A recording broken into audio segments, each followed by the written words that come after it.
Espace TV, le 22h.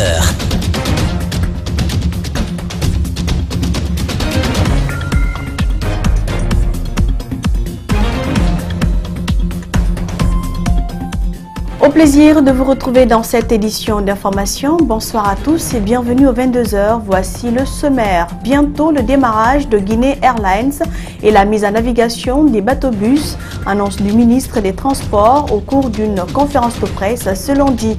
La police rejette la responsabilité de l'attaque contre le véhicule du chef de file de l'opposition. Dans un communiqué, elle a justifié sa présence pour rétablir l'ordre sur la voie publique. En interactualité, la présidentielle sénégalaise, c'est pour le 24 février prochain.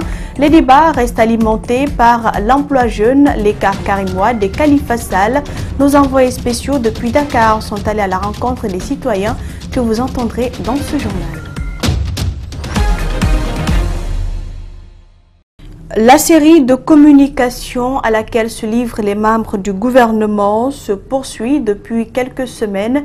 Ce lundi, le ministre des Transports a conféré avec la presse. Au cours de cette rencontre, Aboubacar Silla a fait des annonces dont le démarrage de Guinée Airlines et la mise en navigation des bateaux-bus. Mariam Fodé Camara, Yacouba Traoré. C'est un exercice qui a permis au ministre d'État, ministre des Transports, de faire l'état des lieux de son département.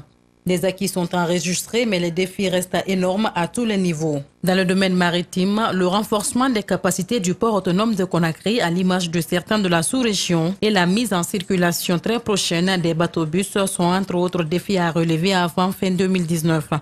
Un des défis majeurs que nous devons relever pour ce port, c'est bien entendu capter ce fret malien, et ce qui va nous amener peut-être à doubler, voire plus, de tonnage traité par le port autonome de Conakry. Nous développerons aussi le transport maritime par la mise en place d'une société de transport maritime de personnes qui proposera à travers des bateaux-bus une nouvelle offre de mobilité urbaine compétitive dans notre capitale Conakry. L'aéroport international de Conakry-Bessia devrait aussi connaître une extension pour lui permettre d'accueillir jusqu'à 1 500 000 passagers. Notre vision ici, de renforcer les capacités d'accueil de l'aéroport international de Conakry-Bessia, de manière à développer davantage le trafic aérien et le fret qui s'y attachent. Nous usons de tous nos efforts pour que la compagnie Guinée Airlines puisse être effectivement opérationnelle dans les mois, voire les semaines à venir.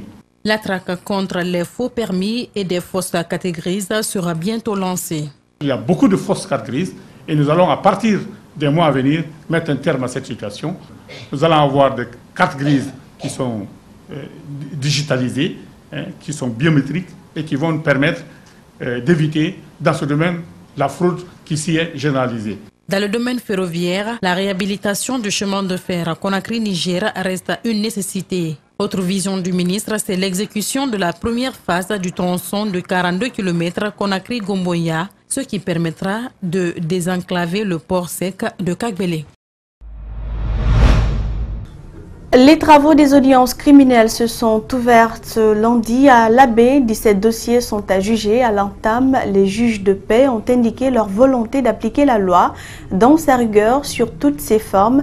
À rappeler que ces assises sont organisées chaque année sur toute l'étendue du territoire national. Depuis l'Abbé, voici la correspondance de Djibril Ba et Mohamed Alousseni Kamara. Accueilli en fanfare, le corps des juges de l'Abbé débute cette journée avec une longue procédure de jugement des dossiers criminels. Le tribunal de cette préfecture est, comme tous les autres du pays, érigé en assises pour le traitement des dossiers, notamment les assassinats, viols, coups et blessures et menaces de mort. Ceci est l'aboutissement de la réforme judiciaire engagée depuis août 2015 par le département de la justice. Toute personne a droit à être jugée publiquement et équitablement par une juridiction indépendante et impartiale.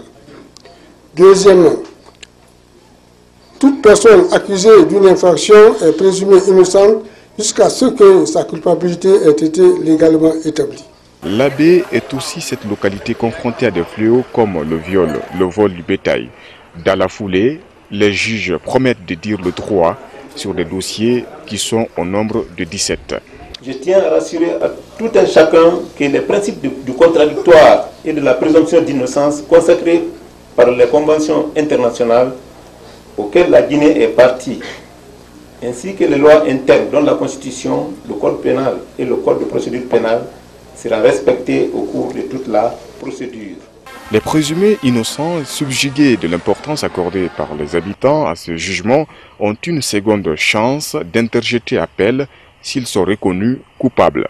Il y a beaucoup à faire. C'est pourquoi le gouvernement guinéen, depuis plus de 8 ans, a mis tout un plan en place, toute une stratégie en place pour résoudre toutes les problématiques liées à la gouvernance judiciaire.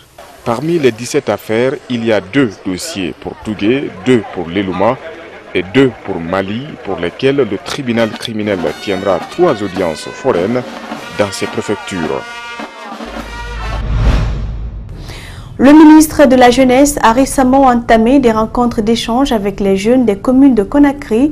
Déjà, certaines organisations de jeunesse comme la Voix du Peuple et le Parlement des jeunes leaders de la société civile guinéenne montent au créneau pour dénoncer cette initiative du gouvernement pilotée par Mokhtar Diallo et militent plutôt pour l'achèvement de la mise en place du Conseil national de la jeunesse CNJ entamé par Moustapha Naïté, ancien ministre de la Jeunesse. Abdoulaye Sadio Diallo et Abdoulaye Kamara, reportage. Un débat sans tabou. Mokhtar Diallo face aux jeunes. Le ministre de la Jeunesse écoute cette couche juvénile pour comprendre ses inquiétudes et probablement envisager des solutions. Ce n'est pas une mauvaise chose si l'initiative débouche sur du concret, réagit ce jeune cadre de la Voix du Peuple. Le ministre estime que dans sa stratégie, que dans sa façon de faire, il serait opportun pour lui de venir rencontrer les jeunes.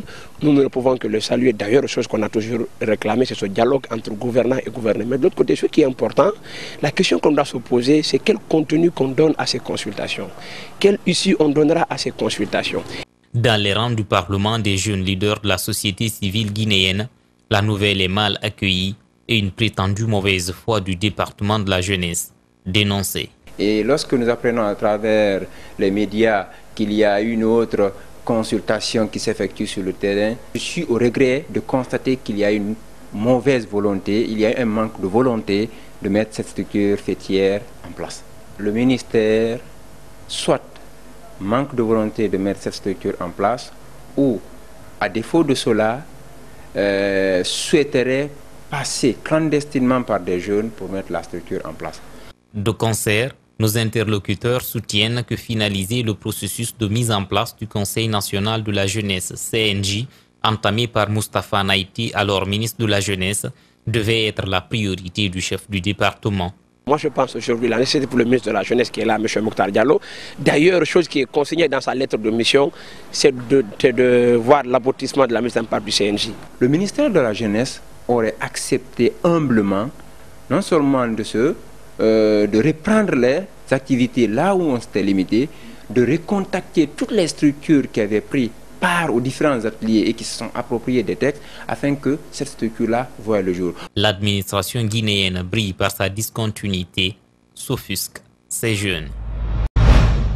Le directeur général de la police a réagi aux allégations du chef de file de l'opposition dont le véhicule a été attaqué samedi dernier. Cellou Dalein Diallo a accusé dans une interview le général Ansoumane Camara Bafoué de vouloir attenter à sa vie, une accusation que ce dernier rejette en bloc. Mohamed Damaro Camara et Abou Koria Kourma l'ont interrogé. Suivez. À son domicile, quelques heures après l'incident malheureux, devant les journalistes, Cellou Dalein Diallo charge le général Ansoumane Camara Bafoué. Il l'accuse de vouloir l'exécuter. Un ordre qui sera venu du président de la République, laisse-t-il entendre. Une accusation vue comme un acharnement par le directeur général de la police. Qui cesse de m'attaquer, je ne suis plus le chef des unités, moi je suis le directeur général de la police nationale. Et mieux, j'ai l'impression qu'il est braqué contre ma personne et qu'il pense, mais qu'il sache. Je le répète et je ne cesserai pas de le répéter, il m'a donné même les mêmes ordres et j'ai attaqué le professeur Alpha Condé à ce temps-là. Qu'il sache aussi, s'il est dans l'illégalité, il n'est pas au-dessus de la loi, mais qu'il cesse de s'en prendre à moi. Le général Bafoué affirme n'avoir reçu aucun ordre du chef de l'État. Ses agents ont agi dans le seul but de rétablir l'ordre public, précise-t-il. Il y a une loi qui réglemente le maintien d'ordre en Guinée. Ce n'est pas le professeur qui a signé ça. Ça, c'est eux, les députés à l'Assemblée nationale, qui ont voté et qui ont réglementé le maintien d'ordre en Guinée. Et c'est l'autorité civile qui nous fait la demande de concours, qui fait qu'on agit sur le terrain. Donc si j'ai agi hier, c'est lui, le député Cellou Dalein Diallo, qui m'a autorisé de disperser la foule. Il ne faut pas qu'il m'attaque. Ces véhicules blindés ont participé au maintien d'ordre. Nous sommes invités à les filmer pour voir s'ils ont effectivement défoncé le véhicule transportant le chef de file de l'opposition, comme l'ont indiqué les communicants de son parti. Il n'y a pas d'impact sur les véhicules et en plus, la lourdeur de ces véhicules, la force de ces véhicules, pour que vous-même vous voyez, vous prenez les images, vous allez aussi dire, parce qu'ils ont, je ne sais pas, leurs communicateurs, ils ont multiplié les images sur les réseaux sociaux, un peu partout, en mentant. Cellou Dalein Diallo avait déjà été attaqué le 23 octobre 2018 à Dixine. Comme cette attaque, la police était aussi dégagée de toute responsabilité. Toujours dans le même cadre, le bloc libéral condamne l'attaque contre le véhicule du chef de file de l'opposition. Son président Faya Milimono dénonce une dictature du pouvoir qui vise à museler l'opposition et qui viole le droit à la manifestation et de cortège. Il invite par ailleurs la population à la mobilisation. Alseni Bari, Amara, Alex Silla l'ont rencontré. Samedi dernier, la voiture du chef de file de l'opposition est attaquée par la police, selon l'UFDG. La réaction du bloc libéral ne se fait pas attendre. D'abord, un communiqué pour fustiger l'acte. Ensuite, une visite chez Cellou Dalein Diallo. Nous avons été choqués comme beaucoup d'autres Guinéens parce que ce sont des droits constitutionnels qu'on est aujourd'hui en train de confisquer. Dans ce pays aujourd'hui, les gens n'ont pas le droit de cortège, les gens n'ont pas le droit d'association. Il y a combien de partis politiques, d'organisations de la société civile qui ne sont plus agréés dans ce pays. C'est un recul clair que nous sommes en train de vivre.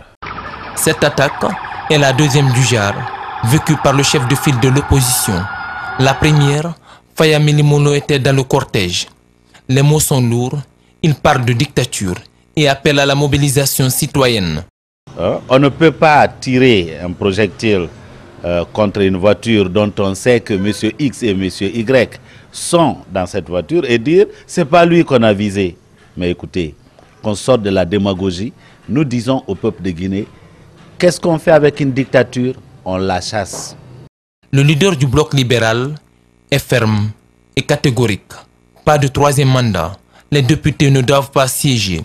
Aux forces de l'ordre, il demande plus de professionnalisme. On n'est pas censé obéir à un ordre qui est manifestement illégal. Parce que tout ce qu'on est en train d'accumuler, comme bavure policière, comme bavure de la gendarmerie, ça ne restera pas impuni. Parce que personne ne pourra se réfugier demain derrière un argument pour dire on avait reçu l'ordre. La première attaque du véhicule du président de l'UFDG et du BL, une enquête a été ouverte. Les enseignants contractuels à nouveau dans la rue ce matin pour réclamer un recrutement à la fonction publique sont passés par un concours. Pour concrétiser cette idée, ils ont voulu tenir ce lundi un sitting devant la mairie de Matoto qui a été empêché par les services de sécurité à coups de gaz lacrymogène. Mohamed Valek Touré et Abdoulaye Kamara. Un sitting dispersé à coups de gaz lacrymogènes par les forces de sécurité. Les enseignants contractuels ont organisé cette rencontre pour se faire entendre à nouveau. Ils sont empêchés par les services déployés. Nous voulons notre intégration pure et simple à la fonction publique, non au concours, non au texte, non à toute forme d'évaluation. C'est ainsi qu'ils nous ont dispersés à coups de gaz lacrymogène et ils ont lancé des gaz même dans les écoles qui sont situées à côté de la 2CE. Les enfants sont dispersés un peu partout. C'est la violence, rien d'autre que de la violence. Mais cela ne va pas nous faire reculer. Nous allons continuer jusqu'à la satisfaction de nos revendications. Les manifestants réclament un recrutement à la fonction publique sans organisation préalable de concours, sous prétexte d'avoir remplacé les titulaires lors de la dernière grève. Nous voulons notre intégration à la fonction publique parce que le professeur avait bien dit, instruit le ministre de nous engager. Maintenant, comme le ministre veut jouer au malin, nous aussi on a revendiqué le matin là pour ça. Empêchés par les forces de sécurité devant la mairie de Matoto, c'est au siège du syndicat national de l'éducation que ces contractuels se sont retrouvés. Ils dénoncent les intimidations dont ils seraient victimes de la part des autorités du système éducatif. On n'avait pas de cailloux, nous de couteaux, on avait juste le papier qu'on avait en main. Notre slogan, notre intégration à la fonction publique. De multiples rencontres auraient été organisées pour une sortie de crise en vain. D'autres affirment que le président lui-même a donné des instructions au ministre de l'Éducation pour leur régularisation. Jusqu'ici, les enseignants n'ont aucune idée de la suite des événements. Conakry est plongé dans le noir depuis le début de la période d'étiage. Que faut-il faire pour améliorer la desserte en courant électrique? Sur la question, le ministre de l'Énergie a convié les transporteurs et distributeurs d'électricité afin de trouver des solutions. Malik Sangiana Kamara, Aboubakar Tin Kamara, reportage. Les coupures intempestives du courant électrique à Conakry, en plus de l'obscurité, affectent l'activité quotidienne des citoyens. On avait commencé à oublier un peu là, quoi. Assez vous avez vu. Maintenant, certainement, à ce moment-là, on n'avait pas le courant.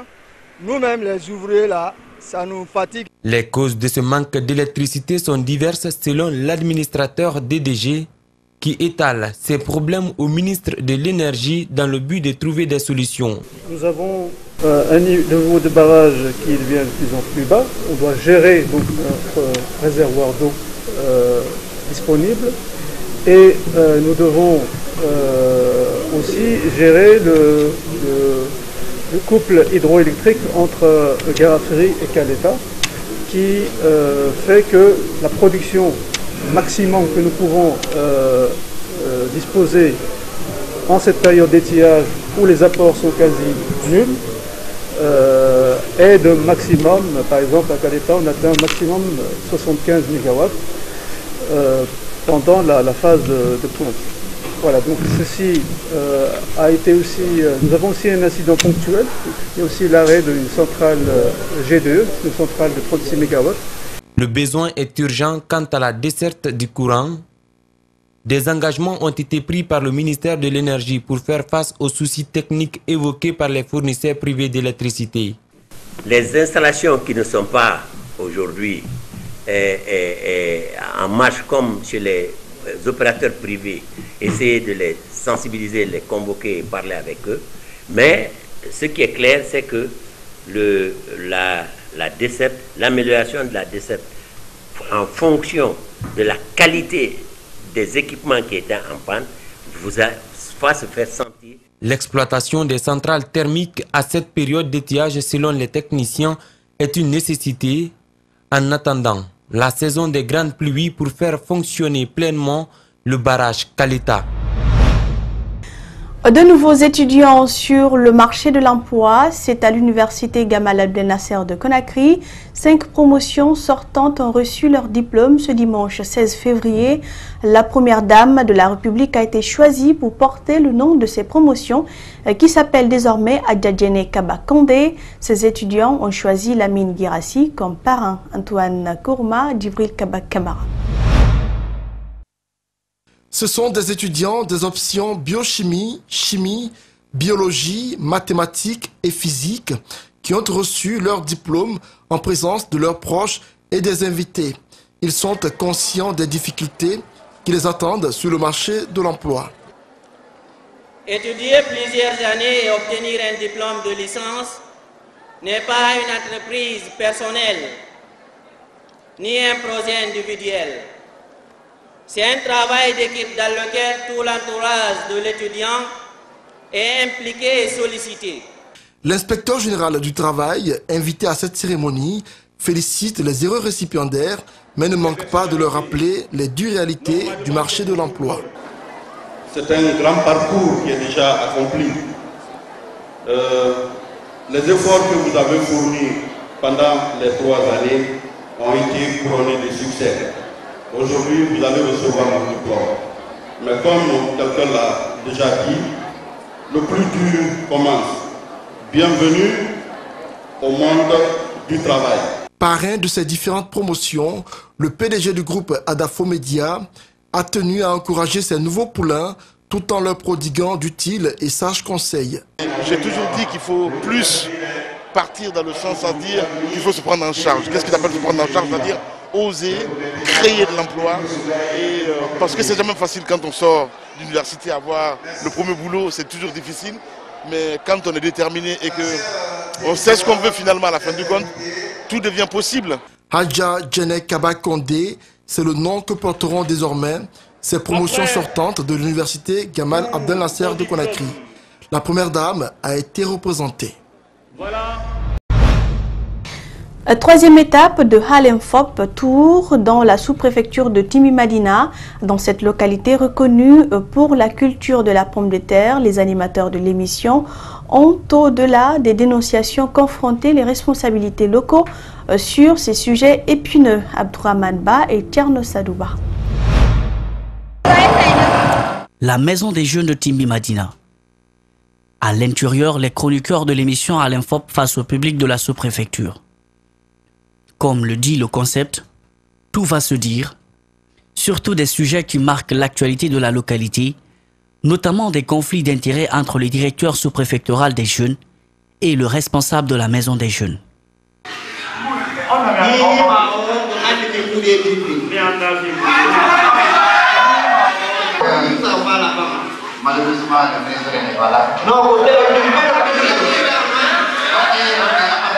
Des échanges très tendus, mais la sincérité des paroles devant le public très curieux est une délivrance. Cet exercice n'a pas été une partie de plaisir pour le DPJ suspendu. Timbi est notre dénominateur commun, parce que là, il y a un clan qui est monté, là, qui était là, préparé. Voilà, il fallait vaille que vaille crier. Des jeunes sont montés contre la mine. La mine est suspendue depuis janvier 2007.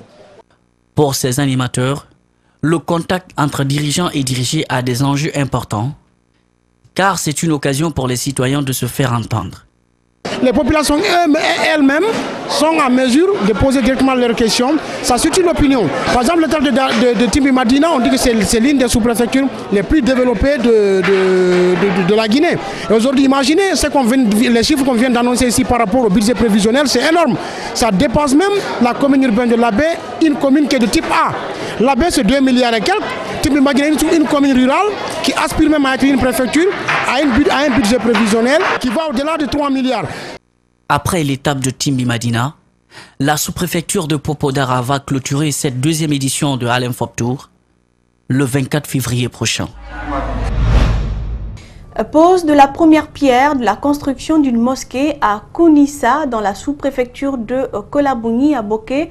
L'initiative est des fils et filles ressortissants des 4 villages vivant à l'étranger. Cette mosquée est l'acte 1 d'une série d'actions à réaliser dans leur village. La cérémonie a connu la présence des autorités locales et religieuses de Boké, Abdoulaye Keita, Sekou Diallo et Salifou Lifo Sissé.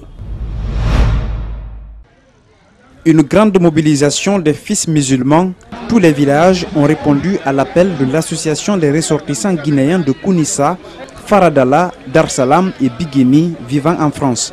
La construction de cette mosquée vient combler un besoin dans ces villages.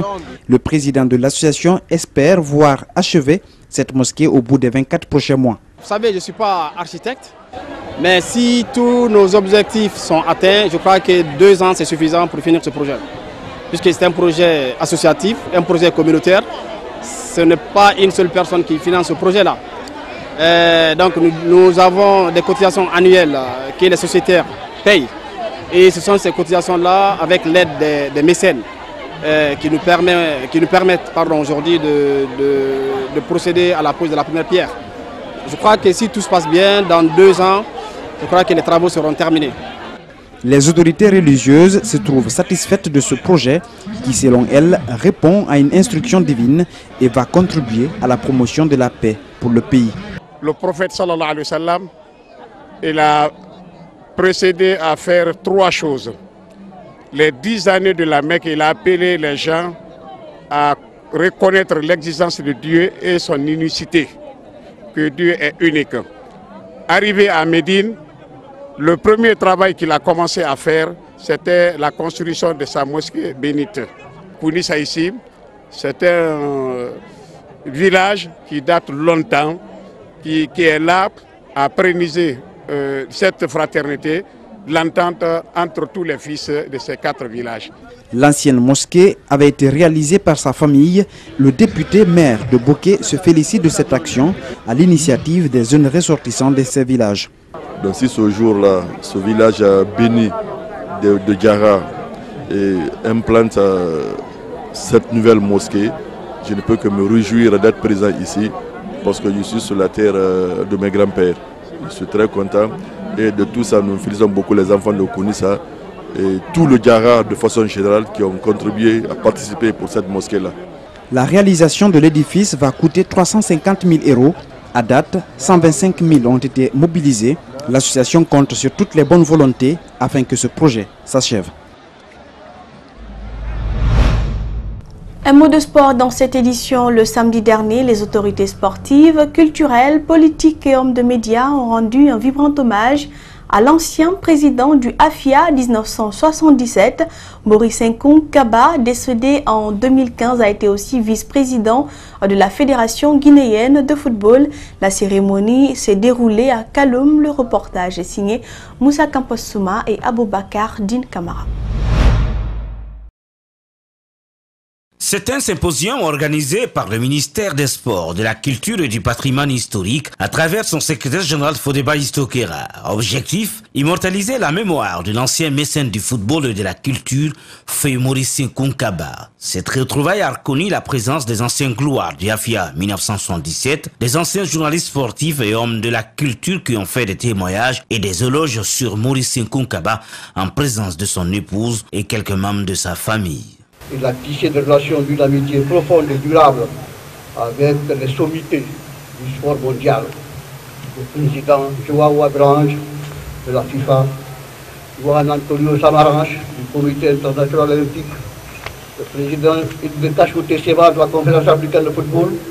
L'homme était généreux, plein d'humilité, avec une tendance folle pour l'amour de ses enfants, de sa femme et de tous ses compatriotes. Et je crois que cela devrait être connu de tout le monde. Pour l'initiateur, l'objectif est atteint et s'est dit très touché par de nombreux témoignages sur Feu Maurice Nkonkaba. Je crois que c'est un devoir pour nous, en tant qu'opérateur culturel, mais aussi en tant qu'administrateur culturel, parce que secrétaire général du ministère en charge des sports et de la culture et du patrimoine historique, de faire en sorte que certaines personnes qui ont consacré leur vie pour, n'est-ce pas, la promotion et le développement sportif et culturel de notre pays, que ces personnes-là soient reconnues, même à titre posthume. Page noire dans cette édition, la presse guinéenne est en deuil. Amadou, journaliste à Soleil FM, a tiré sa révérence. Victime d'AVC, il a rendu l'âme à l'hôpital de Danka. Ses proches retiennent de lui un professionnel courageux et compétent. Ominatou Sidibé et Aluba, reportage. Amadou Keïta est mort d'un AVC. Il avait arrêté de travailler sur recommandation de son médecin. L'homme a fait partie des premiers journalistes de Soleil FM, l'une des voix de la presse nationale qui ont marqué des générations entières. Il a été tout pour nous, mais particulièrement pour moi. Ces derniers temps, quand je le surprends dans mon salon, couché dans mon fauteuil, je dis « Ah grand, tu peux venir chez moi sans m'aviser ?» Il dit « C'est un crime quand je viens chez toi sans t'informer. » Le mot qu'il prononçait le plus à mon égard, c'était « connard » à la radio Soleil FM et rendre hommage à ces hommes, les Amadou Keïta, Idrissa, oui, qui nous ont formés. Et en 2008, j'ai connu Amadou, je l'ai trouvé sur place. Il était vraiment enthousiaste, jovial dans le travail. C'était un manager qui ne criait pas, mais un manager qui caressait et qui vraiment parvenait à modeler les gens, à les faire travailler dans la convivialité, dans le chahut, dans les moqueries, dans le taquin. Amadou Keïta était en même temps journaliste et enseignant. Il a aussi écrit un livre dont il préparait la parution. Amadou Keïta est l'homme, l'artisan principal de la rédaction politique de la radio Soleil actuelle. Il a formé bon nombre de personnes. Amadou Keïta était un intellectuel. Il a écrit un livre. Son fils garde de lui Un père exemplaire, sérieux, qui tenait à ce que ses enfants étudient. Mon père était quelqu'un qui a toujours voulu qu'on soit des personnes respectueuses, des personnes sages. Donc, il a toujours voulu faire ça. Moi, il a voulu que je sois à la maison ici tout le temps avec mon cahier, mon livre, réviser tout ça là. Amadou Keïta a laissé derrière lui 2 femmes et 5 enfants. Il a rejoint sa dernière demeure ce lundi au cimetière de Koza. En interactualité, dans une semaine, les électeurs sénégalais se rendront aux urnes pour élire un nouveau président.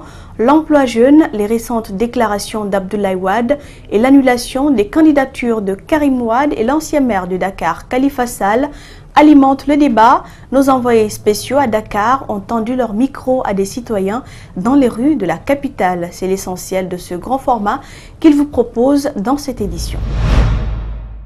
La question de l'emploi jeune est au centre des débats depuis l'indépendance au Sénégal. Waham Baldé est un jeune qui peine à décrocher encore un emploi depuis la fin de ses études universitaires en 2015. Actuellement, il travaille sur un projet d'intégration des enfants de la rue dans les écoles.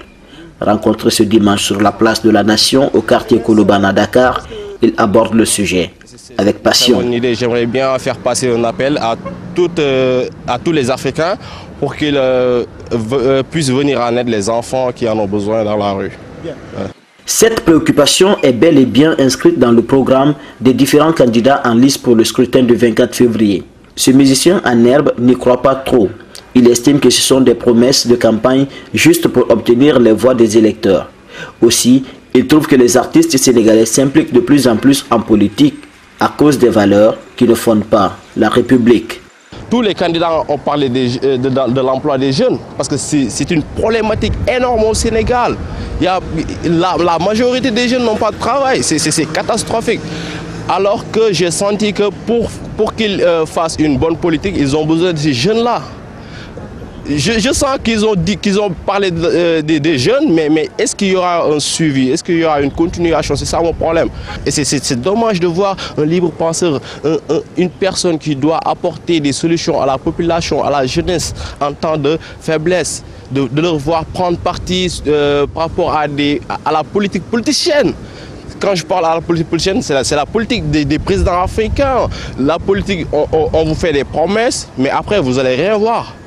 En ce qui concerne le président Wade, il lui reconnaît le mérite d'avoir changé les mentalités et d'avoir montré la voie de la démocratie. Mais il condamne ses propos, invitant au boycott des élections. J'incite tous les Sénégalais à aller retirer leurs cartes parce que c'est très important. C'est très important pour l'avenir du pays. Allez retirer vos cartes. J'ai vu des tas de cartes dans les mairies, s'il vous plaît, allez retirer vos cartes. On n'a jamais connu de tension politique énorme. À part en 2012, mais quand Wade dit que vous devrez brûler vos cartes, c'est comme si me dire brûle ta voix. Moussa Mbaye trouve les déclarations de Wade déplacées et totalement décalées. Pour lui, l'ancien chef d'État sénégalais doit se ressaisir et laisser les électeurs voter librement pour leur candidat. En tant que citoyen, le vote est un peu sacré. Avec cette déclaration-là, il est un peu tendu. Je pense de mon côté, il est un peu tendu. Pourquoi? Parce que brûler les bulletins de vote et les cartes d'identité, c'est un peu très grave. Les candidatures à l'élection présidentielle des deux opposants, Karim Wade et Khalifa Sall, frappés par des condamnations judiciaires, ont été recalées par le Conseil constitutionnel. Pour ces jeunes, ces deux candidats avaient pourtant un potentiel électoral qui pouvait bien donner du fil à retordre au président Macky Sall. Si Khalifa participait, Macky aura un peu de chance, vraiment. Parce que Khalifa, il a un grand poids. Vraiment, les Sénégalais l'aiment, vraiment. Le cas de Karim. Karim, s'il était ici, faire campagne comme les autres, il pourrait avoir quelque chose, mais être ailleurs et faire des campagnes de WhatsApp, là, ça ne se tient pas. Dans les quartiers, on redoute déjà un effet de contagion des propos d'Abdoulaye Wade, notamment chez les jeunes. Cheikh Ndiaye fait confiance à l'esprit républicain du citoyen sénégalais pour éviter de suivre l'ancien président dans son projet de boycott. Le Sénégal a eu des jeunes qui sont conscients et conscientisés de leurs faits. Oui, c'est ça. Parce qu'il y aura pas mal de gens qui seront convaincus par Maître Abdoulaye Wade. Parce que c'est un espoir en ça. Essayer de recruter les jeunes, essayer de les convaincre, essayer de leur faire pour qu'ils puissent descendre sur la rue pour essayer de brûler en fait certaines panneaux ou essayer de voler. Et c'est ça quoi. D'autres citoyens rencontrés à Dakar appellent les acteurs politiques sénégalais à la retenue, aux organisateurs du scrutin, la transparence et aux militants, le calme et la sérénité le jour du vote et les jours suivants. Et c'est d'ailleurs un élément qui met fin à cette édition d'information. Merci à vous de l'avoir suivi. Restez avec nous, les programmes continuent sur Espace TV.